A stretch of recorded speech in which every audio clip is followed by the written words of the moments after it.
I never thought the moment my parents handed my brother the keys to their house would feel like a funeral, but it did.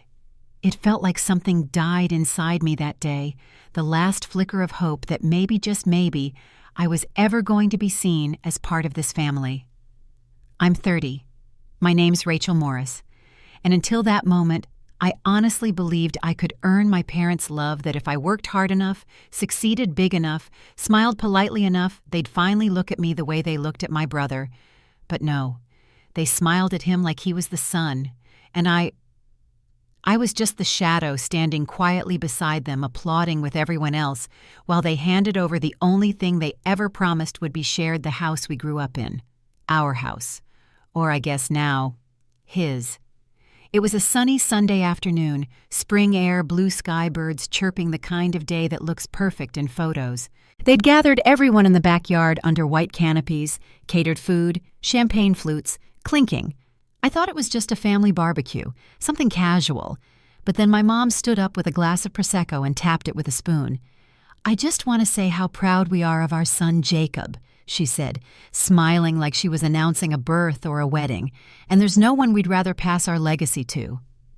She reached into her purse, pulled out a tiny black box, opened it slowly. Inside was a single key, gleaming silver, familiar shape. My heart dropped. My dad clapped a hand on Jacob's back and said, "You've earned this, son. This house, it's yours now." I blinked. This house. The one with the maple tree I used to climb, the one with the crooked tile in the kitchen I once tried to fix after a storm, the one they always said was ours, your future kids. I stared at my parents, waiting for them to say something, to turn toward me, include me, say anything. But nothing came. Not a glance, not a word, not even eye contact. I smiled politely like I always do, clapped along with the rest of the family, pretended it didn't burn. And when the champagne toast ended and everyone went back to laughing and hugging and taking pictures on the front steps, I quietly slipped away through the side gate, sat in my car, hands trembling. It was in that silence in that parking spot down the street that I decided I was done. Done begging to be noticed, done trying to be enough, done pretending that what they did wasn't a betrayal. I wiped my face, started the engine, and pulled out my phone. 2 days later, I closed on the house next door. And that was just the beginning. They never said it out loud. But I knew. I was always second place. Not the runner-up in a fair race, more like the forgotten entry no one even noticed was competing. From the time we were kids, my brother Jacob was the golden child, the prodigy, the miracle. The one my parents told every neighbor, teacher, and distant cousin about. His soccer trophies were framed. His drawings made it to the fridge. His D+ in chemistry. The teacher must be the problem. Me. I brought home straight A's, and they barely looked up from their phones. I was the easy one. That's what they called me. Rachel doesn't need much. She's quiet. She figures it out on her own. Translation, we don't have to bother with her. And honestly, I did figure it out on my own. I learned early that love in my family was earned, and even earlier that I was never quite earning enough. Jacob could crash the family car and get sympathy. I came home late once from volunteering and got grounded for a week. He got a brand new laptop for college. I got a refurbished one that overheated if I had more than 2 tabs open. He failed his freshman year twice, and they still paid for him to transfer. When I graduated top of my class, I got a half-hearted, "Good job, honey," over takeout pizza. And I remember this one moment burned into my brain like a scar I never asked for. I was 17, just found out I got accepted into an Ivy League school. I came home beaming, letter in hand. "Mom, Dad, I got in." Jacob was sprawled on the couch playing Xbox. My mom glanced up, smiled vaguely. "Oh, wow, that's great, sweetie." "Jacob, do you want sushi tonight?" That's what I got. No champagne, no celebratory dinner, no family group text blowing up with pride. Just another day. And if I ever dared bring it up, I was too sensitive or reading into things. No, I wasn't. I was reading the truth. Every word they didn't say out loud. The truth that I was never the priority. You know what the most dangerous thing about growing up like that is? You start believing them. You start thinking maybe there's something wrong with you. That if your own parents don't think you're worth showing up for, maybe no one will. So I stopped waiting. I worked 2 jobs through college, took out loans, hustled every second, no safety net, no calls asking if I needed help. Just an occasional forwarded email about Jacob's latest breakthrough idea, which usually ended in debt or another career change. And yet, they still saw him as the one to invest in. I was the independent one, the one they didn't have to worry about. The truth? They never bothered to worry about me. They assumed I'd survive, so they poured everything into the child who couldn't stand on his own. And I let them. For years I smiled through it, swallowed my hurt, told myself I didn't care. But I did. Oh, I cared deeply. And that's what made it so satisfying when I bought the house next door. Because finally, I wasn't just the girl in second place. I was the one rewriting the game. And they had no idea what was coming next. You know what's wild? People always say, "Wow, Rachel, you're so strong, so put together." But they never ask why. They never ask what it cost me to become this way. They don't see the nights I skipped meals so I could make rent while Jacob was blowing through thousands of dollars from Mom and Dad's emergency fund on startup scams and weekend getaways.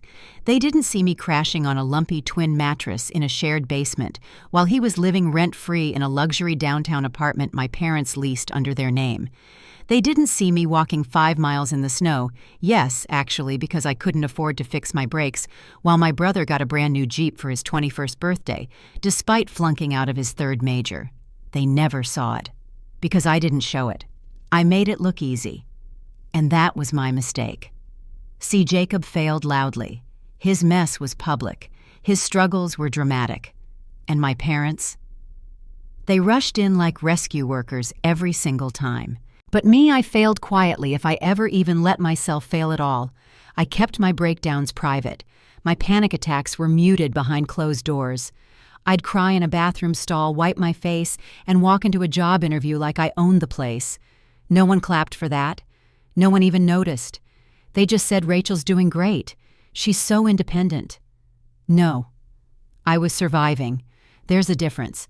I remember one week my senior year of college. I was juggling 2 part-time jobs, prepping for finals and working on a startup pitch for a campus competition. I hadn't slept more than 3 hours a night in a week. My phone rang. It was my mom. "Oh, good, you picked up. Can you send $200 to Jacob? He lost his wallet and needs help until Friday." "No, how are you?" "No, do you need anything? Just, can you give more?" And like a fool, I said yes. I always said yes. Because I thought that's what good daughters do. That if I just gave enough, sacrificed enough, maybe one day they'd turn around and finally see me. Spoiler alert, they didn't. But here's the part that stings the most. When I got my first big promotion, real salary, real benefits, my own damn office. I called my dad thinking maybe this would be it. Maybe this would be the thing he finally respected. "Congrats," he said flatly. "So, do you think you'll be able to help your brother pay off his credit card debt now?" No pride. No, I'm proud of you. Just another request, another favor, another way to pour myself out to keep Jacob's head above water. I remember hanging up the phone, staring at the wall of my empty studio apartment and thinking, if I disappeared tomorrow, would they even notice? Would they miss the support, the silence, the girl who never made waves? Or would they just look around and realize they needed someone new to carry the weight? I was their plan B. Always. Even when I was killing myself just to stay afloat, I was expected to carry their golden son on my back. They gave him a house. I gave them my 20s, but I'm done. Buying that house next door wasn't just about real estate. It was a declaration. It was me saying I'm not invisible anymore. You don't get to ignore me and still benefit from my loyalty. You don't get to silence me and still rely on my strength. Not anymore. And you know the craziest part? They still didn't see it coming. They thought I'd always stay quiet, always stay grateful, always accept the scraps while they handed him the feast. But they were wrong. Because I'm not here to play the martyr anymore. I'm here to build something they never saw coming. And the first shock was the house.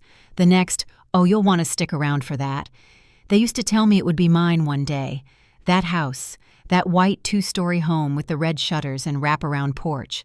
The one I used to sneak out of as a teenager to sit under the maple tree and dream of leaving, "We're building this for you," and Jacob, Dad used to say when I was 10, holding a paintbrush too big for my hands, splashing primer on the stairwell. "This is your legacy." Funny how a legacy can be taken back the second you stop being convenient, because the truth is, they never built that house for us. They built it for him. That realization didn't come all at once. It came in pieces the same way people break promises slowly, then all at once. Like the time I asked if I could host a birthday dinner there after college, and Mom said, "Oh, honey, you know your brother gets overwhelmed when there are too many people around." Like when I offered to help fix the broken fence and Dad said, "Leave it for Jacob, he needs to learn." He needed to learn. He needed space. He needed investment. I needed what to disappear. No correction. I needed to understand. That was the word they always used. "Rachel, you're older. You need to understand. Rachel, you've always been the responsible one. You need to understand." But I didn't understand. Not when they gutted the kitchen to make room for Jacob's chef phase and didn't even tell me. Not when they added a home office for his web design startup, which folded in 3 months, and didn't once ask what I needed to grow my business. And definitely not when they stood in that backyard surrounded by cousins and neighbors and champagne flutes and gave him the house like it was some well-earned prize. No shared legacy. No, you both deserve this.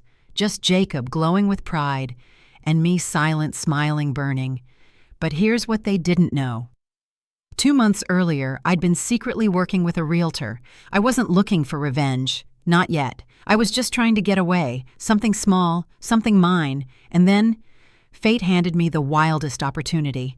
The house next door, the one with the sagging porch, overgrown lawn, and foreclosure notice on the door, had just gone back on the market. It needed work. It needed vision. It needed someone who knew what it was like to be overlooked and underestimated.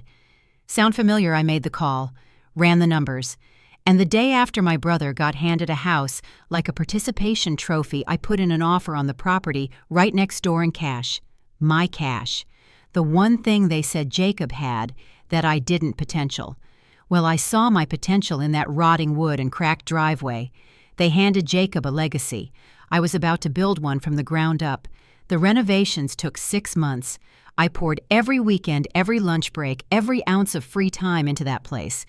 I learned how to rip out drywall, how to install a toilet, how to use a nail gun carefully for the record. And while Jacob posted selfies from his new home office and talked about becoming a real estate influencer, I was knee-deep in sawdust tile and determination. My friends thought I was crazy. Even my contractor said, "You sure this isn't about proving something?" Damn right it was. Every hammer swing said, "You didn't see me, but I was here." Every floorboard I laid whispered, "I made this, no one gave it to me." Every coat of paint screamed, "This is my house, my story." And then came the final reveal. Not to the world, to them. It started with a casual text in the family group chat, the first I'd sent in weeks. "Hey, just moved into my new place. Would love to have everyone over. You're already familiar with the neighborhood." I could practically feel my mom's confusion through the screen. I didn't mention the address. I didn't have to. They'd find out soon enough. Because the moment they pulled into that driveway next door and saw me standing on the porch, keys in hand, in front of a gleaming, freshly painted front door, their expressions absolutely priceless. The invitation came wrapped in nostalgia and nerve. A crisp white envelope with gold trim, hand-delivered by my mother, like she was the queen of suburbia. She didn't even make eye contact when she handed it over. Just said, "We're hosting a little get-together next Saturday. Thought it might be nice for the family to reconnect." Family. Now we're using that word again. I took the envelope, said nothing, and closed the door slowly. Inside, you're invited to a celebration of Jacob's new home, a family BBQ. Jacob's new home. Right, the one he didn't pay for, the one built on the foundation of their favoritism. I set the card down, stared out the window at my house, the one I'd rebuilt from scraps and sweat and stubbornness, and thought, this isn't a BBQ. This is a coronation. But then something in me shifted, something bold, a little twisted even. I was going to go, not to start a fight, not to make a scene, but to show up, to take up space, to walk into the narrative they tried to write without me and rewrite the ending myself. so I planned my entrance. The day of the BBQ, the cul-de-sac was lined with minivans and pastel-colored SUVs. Family, friends, old neighbors, relatives who hadn't texted me in years, all of them gathered around the golden boy, toasting him like he'd cured cancer instead of inherited a house he didn't earn. I parked my car in my own driveway, took a deep breath, adjusted the neckline of my fitted black jumpsuit, professional, clean, powerful, and grabbed the pie I baked the night before. Blueberry bourbon, slightly over the top, completely intentional. And then, with every ounce of grace I could summon, I walked next door. Their yard was decorated like a Pinterest board. Twinkly lights, rustic wooden signs, mason jars filled with lemonade and disappointment. I could hear the laughter before I even reached the lawn. "Rachel," someone called, surprised. "You made it." Aunt Deb hugged me like I'd just returned from war. "We didn't think you'd come," I smiled. "Why wouldn't I?" Jacob spotted me next. His smile twitched just enough to reveal discomfort. "Hey, sis," he said, shifting his red Solo cup from one hand to the other. "Glad you could come."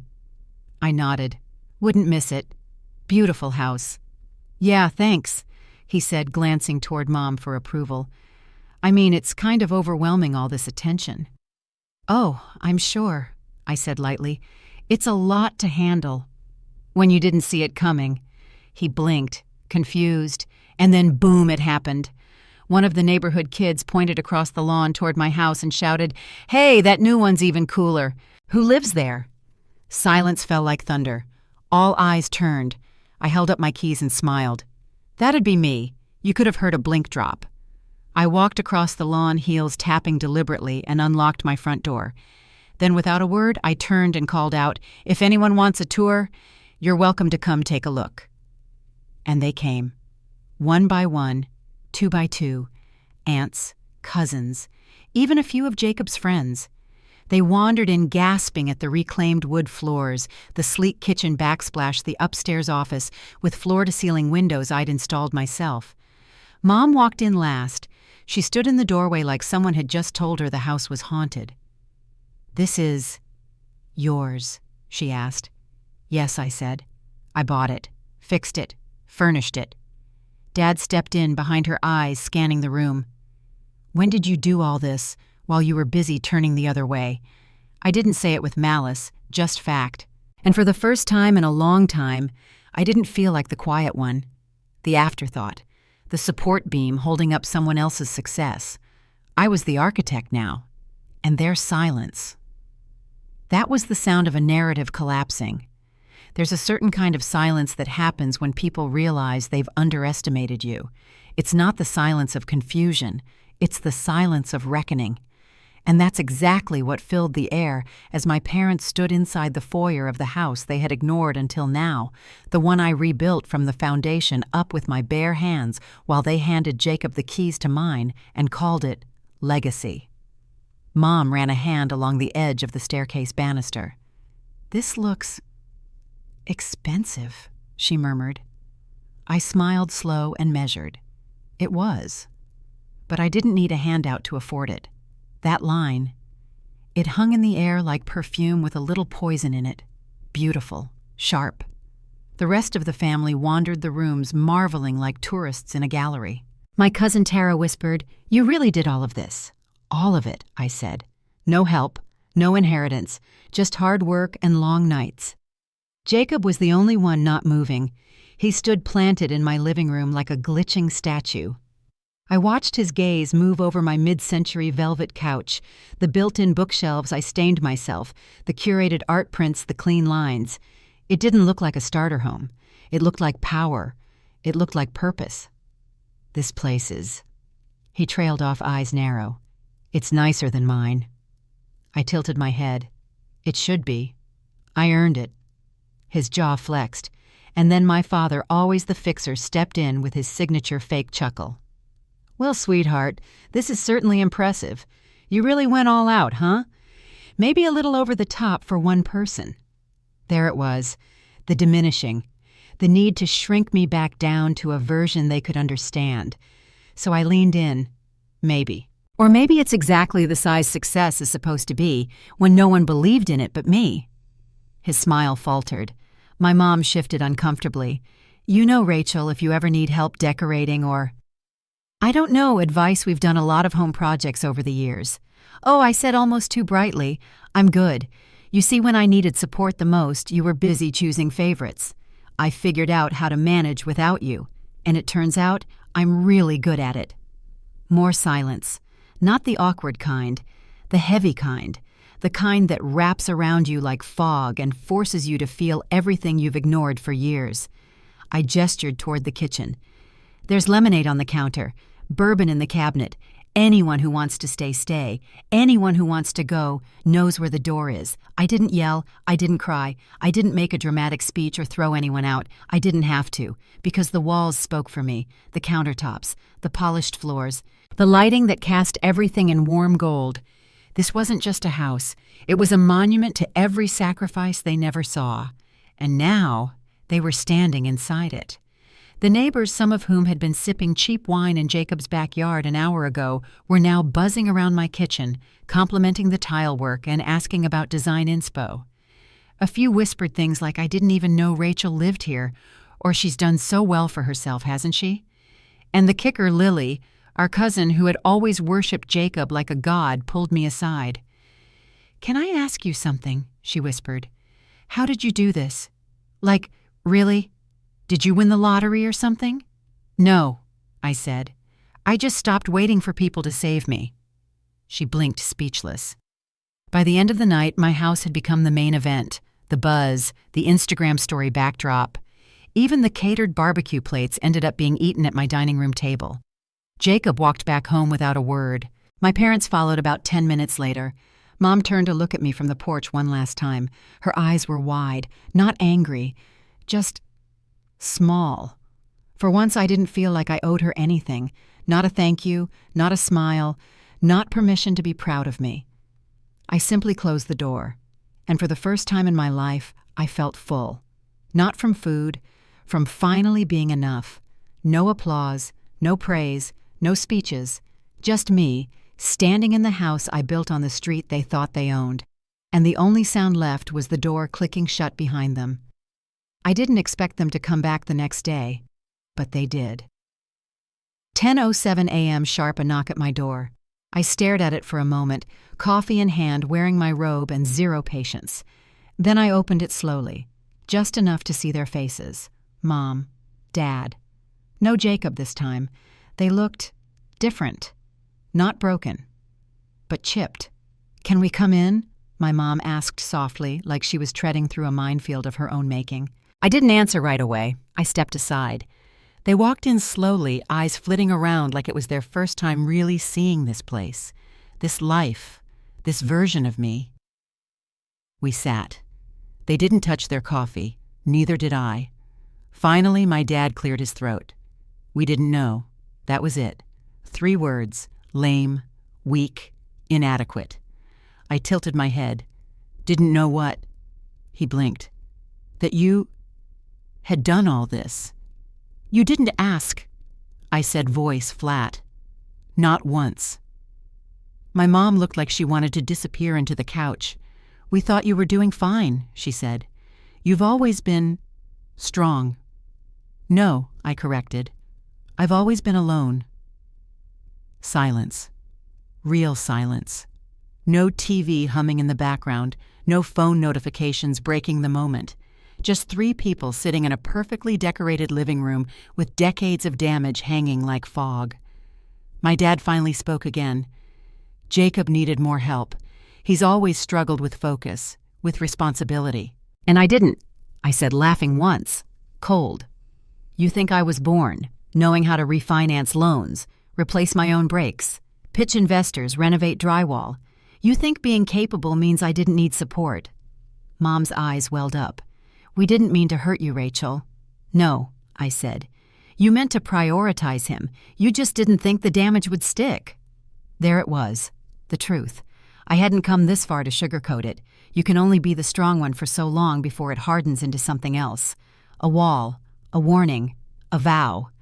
My dad put his elbows on his knees and dropped his head into his hands. We messed up, he mumbled. And for the first time in my entire life, I believed him. It wasn't a full apology. Not yet. But it was more than I'd ever been given. Still, I didn't let it pass without weight. "You didn't just mess up," I said calmly. "You created a family where love had a price tag, where loyalty was transactional. And you made me pay for my independence like it was a crime." Mom cried then. I didn't comfort her. I just let her sit in it. That was hers to feel. "I bought this house," I said finally, "not to prove anything to you, but to remind myself that I'm not what you made me feel like all those years." "You're right," my dad said. "And we see that now. Maybe they did. Maybe they didn't. But honestly, I didn't need them to anymore. Because clarity isn't about them. It's about me. It's about drawing lines where there were none. It's about putting value where they never did. It's about deciding that I get to define my worth, not the people who missed it." Before they left, my mom asked, "Can we come to your next housewarming event? Maybe bring something." I smiled politely. "Sure. But bring wine. And maybe humility." She let out a breathy laugh. It was half joy, half guilt. They left quietly, and I sat there alone again. But not in the way I used to be. Now I was alone with power, with truth, with clarity. And once you have that, you don't go back.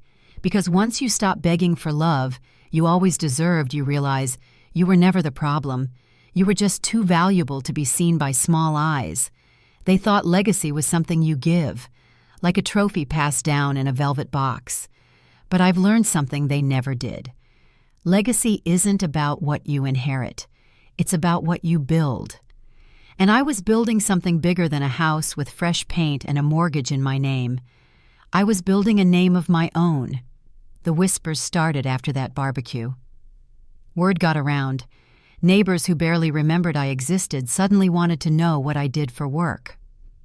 Friends of my parents, the same ones who used to gush about Jacob's latest venture, began showing up at my door with casual just checking in coffees. It was like the world suddenly noticed me. But I wasn't fooled. They didn't really see me. They saw the house, the success, the story. They didn't see the 3 a.m. breakdowns, the overdraft alerts, the hours I spent eating rice and frozen vegetables while Jacob was ordering sushi on Dad's credit card. They didn't see the woman who had to learn to fix a busted water heater from YouTube because no one was coming to help. But I remembered. And that's what fueled me. Because this wasn't the finish line. This was just the foundation. The house next door became more than a home. It became a headquarters. I turned one of the spare rooms into a consulting office. People started reaching out for business coaching, digital strategy, personal branding things I used to give away for free because I didn't think I was legit enough to charge. Now clients paid me thousands to do what I once begged people to notice. I launched a digital course, started hosting small workshops. My platform grew, so did my bank account. But the best part? My impact grew. I began mentoring young women from tough family situations, the kind of girls who were told they were strong just because no one offered them softness. Girls who were labeled difficult because they dared to ask, "Why not me?" One night after a small networking dinner I hosted in my dining room, one of the girls, Nia 22, first-gen college student, pulled me aside and said, "You make me feel like it's okay to take up space." I cried. Right there, in the hallway, because that was it. That was the legacy I wanted to leave.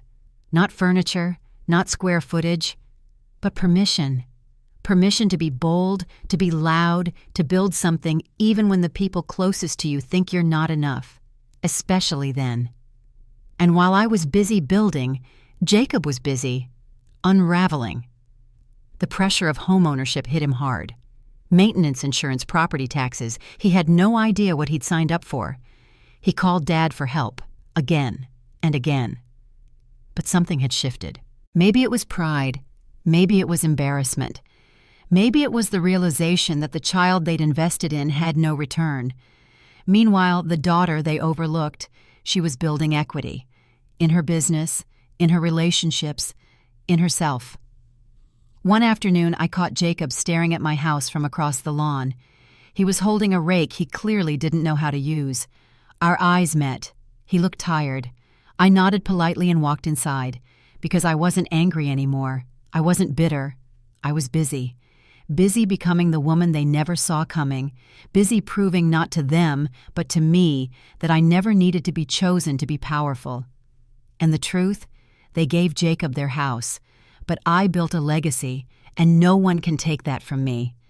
It happened on a rainy Tuesday, not the kind of storm that blows through with drama and thunderclaps, but the quiet kind, the slow, steady drizzle that seeps into everything. I was working late in my home office reviewing partnership contracts for a brand deal I'd once thought was impossible when I heard the knock. 3 short taps. I didn't expect anyone. Opening the door, I found my father standing there, soaked from the rain, holding a manila envelope in one hand and an expression I couldn't quite read. "Got a minute?" he asked. It was the first time he'd been to my house alone. I stepped aside. He walked in carefully, as if stepping into a place built with secrets he wasn't sure he had the right to know. We sat in silence for a while, the only sound the ticking of the old clock I'd rescued from a thrift store during my renovation days. Then he slid the envelope across the table. "I found this when I was clearing out some of your mother's files," he said. "Thought you should have it." Inside were old report cards, letters of recommendation, newspaper clippings from high school competitions, things I thought they'd never even kept. Proof of my early brilliance shoved in a drawer and forgotten while they hung Jacob's participation ribbons on the fridge like gold medals. "Why are you giving this to me now?" I asked, voice steady but sharp. He swallowed hard. "Because I realize now we got it wrong." I didn't speak. Not yet. He took a deep breath. "We thought Jacob needed more. He was always fragile, always chasing something he couldn't quite hold. You, though, you were sturdy, like stone. We figured you'd be fine on your own." "You figured wrong," I said quietly. He nodded, slowly. "You were carrying more than we ever knew, and you never asked for anything. We thought that meant you didn't need anything, but really it meant we weren't paying attention." Still, I said nothing. I'd learned that some apologies needed space to land. He leaned forward, elbows on his knees, a posture I remembered from my childhood, usually when he was explaining why Jacob's actions weren't his fault. But this time he looked older, smaller. We didn't just give Jacob the house he said. We gave him our belief, our investment, our trust, and we left you to earn everything from scratch. That wasn't just unfair, it was wrong. And I'm sorry. I looked at him for a long time, and finally I asked, "Do you regret it?" He nodded once, eyes glassy. "Every day. It should have felt satisfying. It should have felt like justice. But it didn't. Because the truth is, apologies don't rewind time. They don't put meals on the table I skipped or return the sleep I lost, wondering why love always felt conditional. They don't undo the nights I cried alone, or the years I spent chasing their approval like a dog chasing a car, never knowing what I'd even do with it if I caught it. I appreciate the words I said, careful and calm, but they don't change what happened." "I know," he whispered. I looked down at the envelope in my lap, proof that I'd always been enough. They just hadn't been able or willing to see it. "Do you know what the worst part was?" I said finally, meeting his eyes. "It wasn't the money, it wasn't the house, it was knowing that if I had failed, you wouldn't have shown up for me." He winced and didn't deny it. That silence told me everything. "I'm proud of you," he said eventually, "and I know I don't deserve to say it, but I am." This time those words didn't sting, they just landed, lightly, like the rain tapping on the windows, because I didn't need them anymore. I'd already found my worth elsewhere, from the students I mentored, from the clients I helped build confidence, from the woman I saw in the mirror each morning, the one who had become everything no one thought she could be. He stood to leave. At the door he turned back. "If there's ever anything we can do to help," I smiled softly. "Not unkindly." "There is," I said. "You can stop pretending Jacob was the only one worth betting on." That landed. He nodded this time with something that almost resembled peace, and then he stepped into the rain, leaving muddy footprints on the doormat of the daughter he had once overlooked. As the door closed behind him, I looked down at the envelope in my hands. It didn't feel like validation. It felt like closure. And sometimes that's the most powerful gift of all. There's something sacred about waking up in a space that you built. Not just walls and furniture, but a life, a rhythm, a voice, and mine. It was finally loud enough for the world to hear. The morning after my dad's apology, I brewed my coffee slowly. No rush, no tension, just sunlight through my kitchen window, the sound of birds outside, and that familiar quiet that didn't feel like loneliness anymore. It felt like ownership. I walked through each room with bare feet and a full heart, running my hands across door frames, countertop edges, paint I had personally chosen and applied. It all told a story, my story, the one no one bothered to ask about for far too long. And now it was impossible to ignore. In the weeks that followed, the calls kept coming. Old classmates, distant relatives, even a few of Jacob's friends who'd once written me off as the quiet sister. Can I pick your brain on a project I saw your feature in Forbes' Rising Women in Business? My niece is thinking about launching a business. Would you be open to mentoring her? It was strange, but not surprising. People love a comeback. They just rarely stick around for the climb. But I wasn't bitter. I was busy. My second online course launched to rave reviews. The podcast I hosted centered on resilience and rebuilding after family neglect hit the top 10 in its category. I got invited to speak at panels. I even started writing a book. And Jacob, he sold the house. It was too much for him. Too many responsibilities, too many expectations. He moved to a condo 2 cities over and started figuring things out. Again, I wish him peace, I really do. But I also wish someone had told him what I had to learn the hard way. Legacy can't be handed down like a set of keys. If you don't build it yourself, it will always feel too heavy to carry. My parents still reached out occasionally, cautiously, gently, the way you approach something precious that you once took for granted. They invited me to holidays. Sometimes I went, sometimes I didn't, because I decided the terms now. Not guilt, not tradition. Me. One day, my mom came over alone. She brought a lemon cake, the one I used to beg for on birthdays but rarely got. She set it down on the counter and said, "I should have made this for you years ago." I looked at her. She looked tired. Not old, just softer. "I used to think strength meant not needing anyone," I said. She nodded. "And I used to think love meant giving the most to the one who needed the most help." "Jacob didn't need help," I said. "He needed boundaries. I needed belief." Tears filled her eyes. "I'm learning that now. It wasn't perfect, but it was honest, and that was enough." As she left, I stood on the porch and watched her walk past the garden I planted by hand. Tulips, rosemary, white daisies, the kind of things that bloom with care. That evening, I hosted a dinner in my backyard under string lights beside my rosemary bushes. The table was full. Zoe, the friends who'd seen me before the winds, some of the young women I mentored, a few new neighbors. We laughed, we toasted, we celebrated the life I'd created, not received, built. Later, as I watched the last of the guests disappear down the street, I sat on the porch alone, cool breeze, glass of wine, a quiet that didn't ache anymore. And then I said it aloud to no one in particular, and maybe to the little girl still curled up somewhere inside me, waiting to be chosen. I was always worthy. Not because of a title, not because of a house, not even because of success, but because I chose myself when no one else would. That's the final word. Not revenge, not validation, but freedom.